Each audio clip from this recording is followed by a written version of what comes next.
तर मित्रांनो, मुख्यमंत्री एकनाथ शिंदे यांचे पुत्र श्रीकांत शिंदे हे कल्याणमधून खासदारकीची हॅट्रिक करण्याच्या प्रयत्नात आहे. अशात कल्याणमध्ये गेल्या लोकसभा निवडणुकीच्या तुलनेत मतदान वाढ झालेली आहे. तर यंदा मतदानात 4% वाढ झाली. तर मतदानाची वाढलेली ही टक्केवारी आता कोणाच्या पथ्यावर पडणार याकडेच सर्वांचं लक्ष लागलेले. ज्यात 2 टर्मचे खासदार असलेल्या श्रीकांत शिंदे यांच्यापुढे ठाकरे सेनेच्या वैशाली दरेकर यांचं मात्र आव्हान आहे. तर मग अशात इथून कोण बाजी मारणार? सीएम पुत्राला गोळीबार महागात पडणारे ते शिंदेचं कल्याण भाजपची चिंता वाढवणारे. त्याबद्दल सविस्तर माहिती आपण व्हिडिओत पाहणार आहोत. त्यामुळे हा व्हिडिओ तुम्ही शेवटपर्यंत नक्कीच पहा. जर चॅनेलवर नवीन असाल तर खाली लाल बटन दाबून आत्ताच चॅनेलला सबस्क्राईब करा. खरं तर मुख्यमंत्री एकनाथ शिंदेंनी त्यांचे पुत्र श्रीकांत शिंदेंचा उमेदवारी अर्ज दाखल करताना अबकी बार 5 लाख पारची घोषणा ही दिली होती.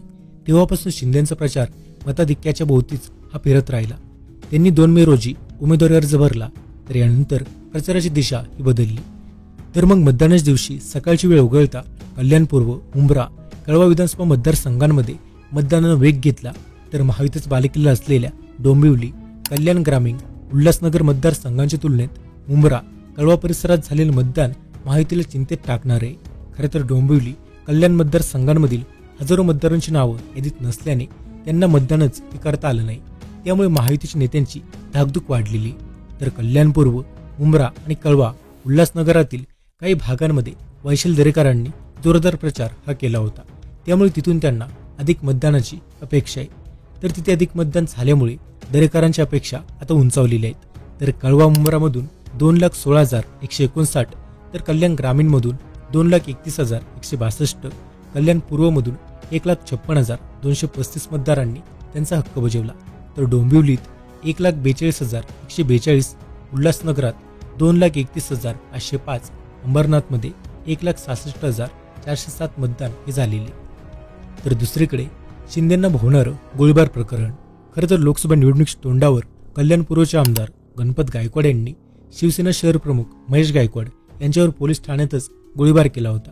ज्याचेच पडसाद राजकारणात उमटलेले. खरं तर भाजप सेनेतील दुरावा वाढला. त्यांचं प्रतिबिंब मतदानात उमटणार का याकडे सगळ्यांचं लक्ष मग आता लागलेले. खरं तर गोळीबार प्रकरणानंतर भाजपनं शिंदे पिता पुत्रांविरोधात भूमिका घेतली. त्यांचे फोटो सुद्धा बॅनरवरून हटवले होते. तर श्रीकांत शिंदेंना 5 लाख मतांनी विजयी करण्याचा निर्धार त्यांचे वडील एकनाथ शिंदेंनी केला.